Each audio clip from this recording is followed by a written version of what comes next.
What's up everyone, it is Lo, Beauty Demon, and we are back to talk about internet BS. Today we're going to talk about a creator I never thought I would actually be making a video about, and that is the commentary channel Miiasaurous. But first, before we get into it, if you haven't already, please don't forget to like and subscribe and hit the bell icon so you get a notification every time I post. And don't send anybody that we're going to talk about in this video any hate, negativity, and nothing like that. These are just my thoughts and opinions based on what I'm seeing on the internet. So if you have something to say about what we're talking about, just shoot it down in the comments below. That's what they are there for. Okay, so Miiasaurous she's a commentary channel. I started watching Miiasaurous probably in like 2021 when she did commentary videos on pop culture things like Euphoria, blackfishing, calling out creators for fast fashion, things like that. And she would cite her past as previously being a stripper, working in the sex industry, you know, having sugar daddies, being a drug user, either her past drug use or current drug use. I believe even in her most recent Euphoria video, she did mention something about using drugs. I don't know if it was like past or previous, whatever. It doesn't matter. It doesn't matter. But she was able to draw on this background of her life experience to provide commentary that was valuable and had integrity behind it based on, you know, what she was talking about. Now, what I didn't know was how Miiasaurous really got her start on YouTube. She got her start as a storytime YouTuber way back in the day, like Tana Mojo and Simply Nessa, which she mentions in a video, and was even in the collab channel Trash with Tana Mojo and Natalia Taylor. And she would make story times and vlogs pertaining to partying, going to concerts, drug use, even showing drugs in a video once, and also talk about being bipolar and other things that she struggled with. And I'm just gonna be honest, when I first started watching her videos, I thought she was black or of black descent. I figured she was light-skinned, probably biracial in some way, shape, or form. And I assume this because of how she presented herself online, how she spoke, and her accent to things. And when I say how she spoke with a black accent. She used AAVE, African American vernacular. I can never say that word. Vernacular English. Vernacular? It's like a combination of vernacular and vehicular. Vernacular? I can't even speak English. So anyway, now normally I would hate to call out somebody's accent, black accent, how they talk, because it is a gray area for me. And now really in the long run, I don't care how people talk. I grew up in Flint. And in all honesty, me wondering what her race was really just like a split-second thought, and then I just continued watching whatever video I was watching at the time. Anyway, so at some point she transitioned from story times to commentary, and she did really well. She usually stayed out of drama. I really could only find one drama video about her up until this point. It was actually by Peter Mon, and he called her the next Tana Mojo in this video, which I feel like was kind of fitting at the time. He called her out for being a minor and telling all these stories glorifying drug use and being promiscuous and being in risky situations, and she was promoting all of this while being a minor to her underage minor fans. And because she was still in high school when she was making these videos,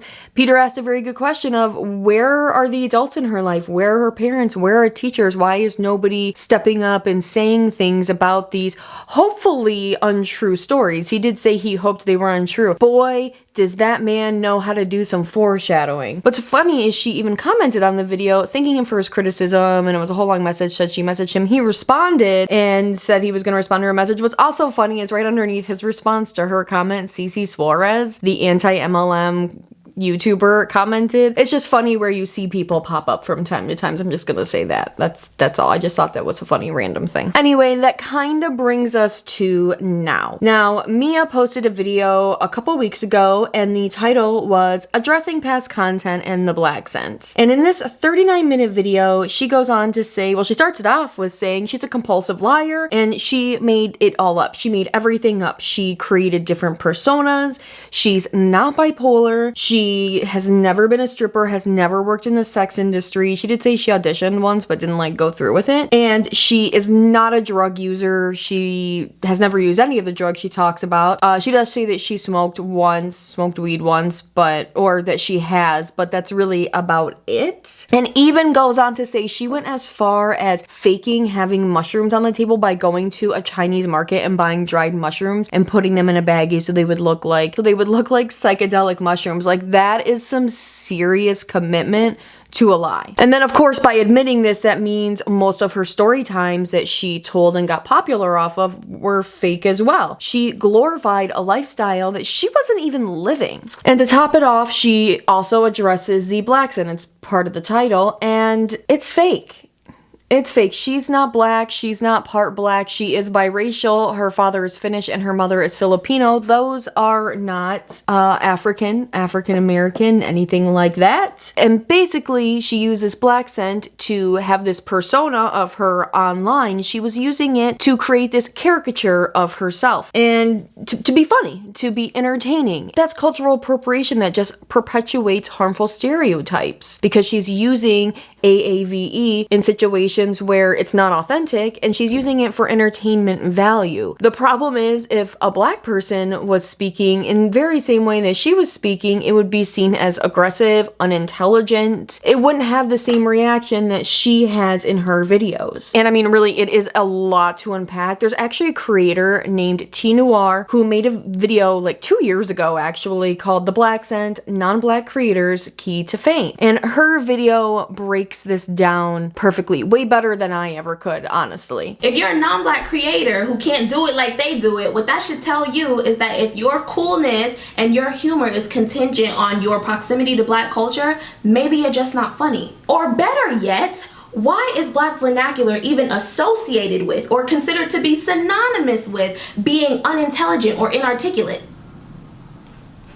I found a great article. The answer is racism, by the way, but I'm gonna keep going. It says, it is no coincidence that AAVE is oftentimes associated with low intelligence, education, and income, as well as black people. That is, of course, until it finds its way into popular consciousness. Then it is no longer broken English, but a fun new trend until it fades into obscurity. Just as with a lot of things associated with black culture, it carries the stigmas that were arbitrarily placed upon it deliberately and maliciously by small-minded people who fear the unknown. In this video, Mia looked very distressed, confessing all of this to her audience, the world, anybody who's gonna watch, and goes on to say repeatedly how she knew this was wrong and she kept doing it even though she knew it was wrong. So did she feel this way, that it was wrong, when she made a video a few months ago calling out celebrities and influencers for blackfishing? Essentially the same thing that she's been doing almost her entire YouTube career. By the way, that video is now deleted. I couldn't even find a thumbnail for it. I think another creator that I'm going to mention in a few minutes does talk about that, or at least shows the thumbnail for that video. This video was very long due to the fact that she didn't want to edit it because she wanted it to seem genuine. Of course, it just became a lot of rambling. It's a lot of saying she's going to hold herself accountable, that she is making changes, but not like a whole lot of like actually saying the words "I'm sorry" to these communities that she hurt. And some people did pick up on that. And she does allude in this video that while she's not bipolar, she does deal with something else, but she's not going to name what it is because she doesn't want to lead to any more further stigmatizing of the community, because she's been a crappy person and not everybody who deals with what she's dealing with are crappy pathological liars, like she says. She mentions actually at the very beginning of the video what prompted this, because it wasn't like huge public outcry or cancellation. It was a Tumblr question asking her why she had deleted a bunch of her videos. So a Tumblr question prompted this whole thing, and my question is, Tumblr is still active? Are people like on it a lot? I don't even know if I remember my sign-in stuff to Tumblr. Anyway, she says this is something that she's been working on. I presume that it's with a professional, a therapist, but she's been working on it for quite a while, a year, maybe 2 years. I wonder if it's maybe like around the time she started doing commentary, or she started doing commentary and realized, holy shit, I'm calling out these people, but I'm doing the same thing. So she starting to work with her own issues on of herself. And at the very end, she does apologize. She says, if I didn't get this point across, I'm sorry. But at this point, I feel like a lot of people stopped watching. So a lot of people maybe didn't even hear that real, genuine apology. And the comments below were mixed. Some were accepting her apology and brushing it off. Some people were part of these communities that she's been affecting, and some were not. So, I mean, if you're not part of the communities that she's, apologizing to and affecting, there's no apology for you to accept, or there's nothing for you to forgive, in a sense. I thought that was strange. But then others were expressing their upset over the fact that she lied about a lot of these things, and those were the things that made them feel connected to her and look up to her in some kind of hopeful way. And then some people were calling out the people who were forgiving her and were like, you guys, do not normalize this. This is not normal. We cannot be forgiving this behavior, especially after she just posted one video. And then there was another creator who kind of came up the same way that she did, started doing story times, moved into commentary, and they made a video about it. This creator is called the Voodoo Child, and they posted a video, Rants, Miiasaurous. Now, being a black woman who is also bipolar, well, this was a whole double whammy to her, just two slaps to the face. She discussed that Mia glorified risky behavior and how horrible that is to her young, impressionable audience, and then said it seemed like she strategically began to delete her old videos once she started doing the commentary, because how you gonna make call-out videos calling out terrible behavior when you have videos on your channel of you doing terrible behavior? It makes sense in my mind. I can totally see why she would come to that conclusion. And, it makes sense. I can understand why Voodoo Child thought this was strategic as well, because it is like she said, Mia drops this video, but then people are going to want to go back and dig through her old content. Well, if there's no old content to dig through. And Voodoo Child also said she felt that there was no real genuine apology in this, that this video was more of almost like a pity party, like confessing and having, trying to get pity. Or it also felt like, I don't know if she said this or another creator, Moriah.LaReina, but they said it seemed like she was a kid that got in trouble and was at the principal's office trying to explain herself, but was overly emotional about it. I can't remember who said that, because I watched their videos back to back, and that just kind of blurred together a little bit for me. I didn't write that down in my notes, so I can't remember who said it. But anyway, Voodoo Child brought up two really interesting things that made me think a little bit. One was, why now? Why were you making this video? She said it was for a Tumblr post. A Tumblr question asked her why she deleted all of her old content, but that's kind of a lot. This is a very large overreaction to not being called out, to just somebody on Tumblr asking you where your videos went. Voodoo Child speculates. She's just speculating. She obviously doesn't know the truth, but she speculated that perhaps somebody from Mia's past was blackmailing her with receipts saying, hey, I know you're lying. Soon the world's gonna know you're lying too. And she decided to just try and beat him to the punch. And in her video about this, Voodoo Child did show a comment that she received on her podcast. She does a podcast with somebody else. I don't know who that person is, if that's her significant other or what. I have no idea. But they briefly talked about this as well. And on that podcast, somebody commented claiming that they went to school with Mia and were happy this was finally getting exposed. Now, the second point that Voodoo Child brought up didn't necessarily have to do with Mia, but everybody else. After this video came out, I expected to see a lot of videos about this. I really did. I thought this was a huge deal. Miiasaurous is a creator who has 1.8 million subscribers on YouTube. She's been around a long time. I thought I would see a ton of videos about this. I didn't see any videos about this until I actually searched and found the two videos that I have mentioned to you guys already. Complete silence from any commentary channels at all. It was literal dead air. There was nothing. So just based on this, I just am looking at her social blade. She's lost about 1,000 subscribers, not a lot, and you can actually see on here where she deleted a ton of videos. She deleted over 36 million video views on the 2nd of July. And in the beginning of Mia's video, she said it would be lumped into like an apology type video. I consider that video a confession video. Sure, she apologized a little bit, but she's more confessing things and trying to atone for sin. Then 3 weeks later, she actually posted another video addressing all of this. this stuff. She followed it up with a video called An Apology and the Truth, and it was 51 minutes long. Oh my god. Many people in the comments of this video are like, she must have watched Voodoo Child's video because she seemed to hit a lot of the points that Voodoo Child had a problem with in the first video. And after watching, I watched her video before I watched Voodoo Child's, I would agree with a lot of those comments. Because she goes right into apologizing to the Black community, to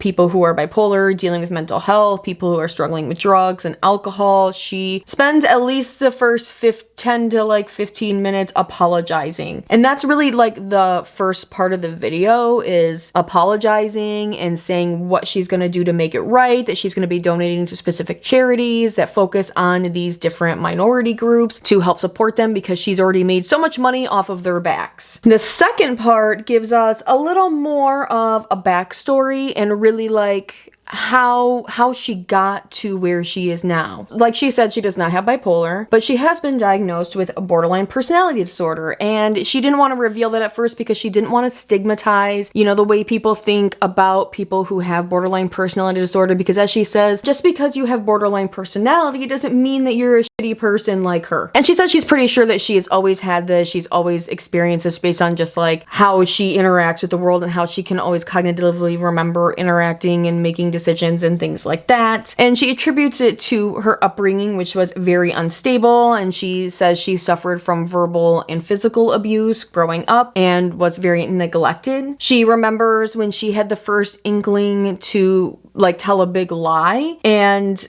just continue to do that over time, and those lies just continue to grow in severity. She also said that her father suffered from, or still suffers from, alcoholism, and because of that, she didn't like to drink, she didn't like to do drugs, she didn't like to be around people who were in altered states under the influence of things. It made her nervous. So then, to cope and gain control of her fear of this, she would make videos online where she would say she was a drug user and talk about all these crazy drug stories and everything. And that was how she coped with her father's alcoholism. And I don't know, maybe this is like a thought process that comes with having bipolar personality, but I don't really know how that works. You're afraid of drugs, so you're gonna tell everybody that you do them all the time. It doesn't make sense to me. And she admits to like a few like other lies that she made before she was on the internet. One is like huge to me and she just kind of glosses over it. She admits in high school that she told her friends she was having a relationship with one of the teachers and even made fake receipts to prove to her friends that it was happening. That could have ruined that person's life. One of her friends could have actually been like really worried about her and actually told an adult. I wonder if her friends were like, she's lying, she lies about everything. But the other thing is she's lying about it, so the chance that maybe it was happening to one of her friends in real life, they wouldn't believe that friend because they think Mia's lying. And this is also why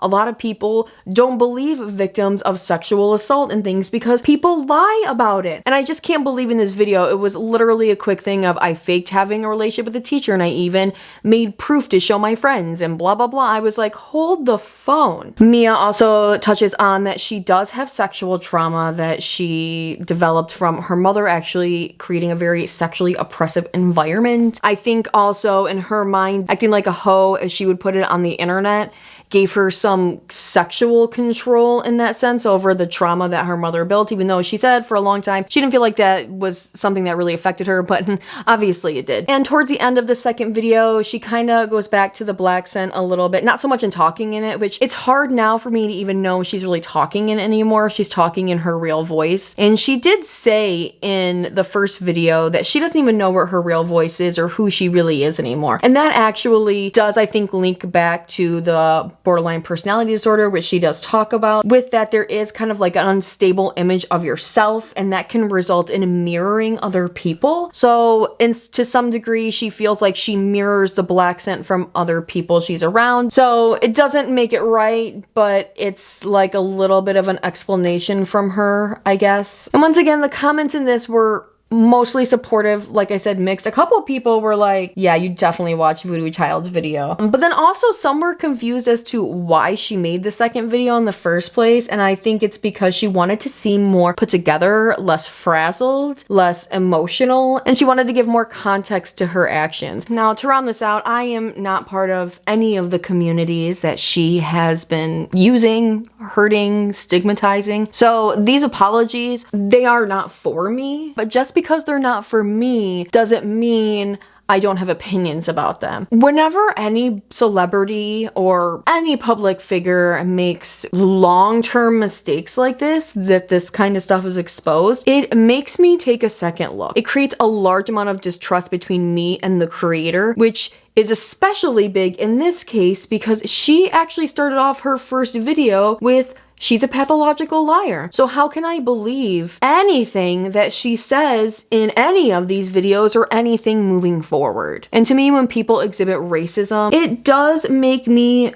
think, I don't want to say think less of them, but it does make me look at them out of the corner of my eye. Like, I'm not gonna give my full attention and I'm not giving my support. It does create a negative feeling for me. Though it is not my apology to accept, I wouldn't accept it anyway. I respect her for confessing these things and saying that she is going to be taking accountability. Obviously, she knows, we all know, that's something that you see more long-term with your actions over time, and I hope that we do see this with her actions over time, but who knows if we really will or not. All I know is based on all of this stuff that she has brought out, I will be taking everything that comes from her with a grain of salt, which is unfortunate because I did really like her content, but now I'm even second guessing, like, what was it about her content that I liked? Because really a lot of it was based on her experiences that she could relate to some of these things, and now you find out that none of these experiences are true. It's just mind-blowing to me what people will do on the internet and how much they'll lie and the lengths they'll go to keep their lies up. Anyway, you guys, that is it for today's video. If you haven't already, please don't forget to like and subscribe. And if you haven't checked out my second channel, Lowstalgia, it is all about retro gaming and stuff like that. Check it out. It will be linked down below as well. I will see you guys in my next video. Laters. Bye.